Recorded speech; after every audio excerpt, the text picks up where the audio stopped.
झटणारे म्हणजे सर्व कार्यकर्त्यांना एका जागी करणारे नामदेवराव बुद्धे पण आहेत. काय सांगताल, कशी तयारी आहे?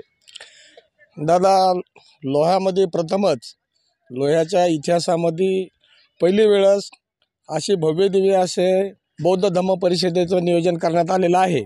आपले लोकसभा मतदारसंघाचे लातूरचे खासदार साहेब लोकप्रिय माननीय सुधाकररावजी सरंगारे साहेब यांच्या संकल्पनेतून हे बौद्ध धम्म परिषदेचं नियोजन करण्यात आलेलं आहे.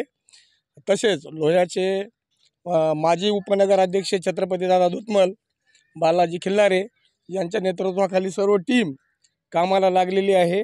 अतिशय उत्तम अशा प्रकारे कामाचं स्वरूप चालू आहे आणि ह्या बौद्ध धम्म परिषदेला कमीत कमी 10-15 हजार लोक जमतील अशी आमची अपेक्षा आहे. आणि लोहा तालुक्यातील सर्व बौद्ध बांधवांना, बौद्ध भगिनींना असे आम्ही विनंती करतो की ह्या बौद्ध धम्म परिषदेला आपण सर्वांनी आवर्जून सकाळी 10 ते 11ला या ठिकाणी उपस्थित राहायचं आहे, अशी विनंती करतो. लोहा शहरामध्ये प्रथमच ही बौद्ध धम्म परिषद होणार आहे आणि 10 ते 15 हजार अनुयायी या बौद्ध धम्म परिषदेमध्ये उपस्थित राहणार आहे असं आयोजकाकडून कळले आहे.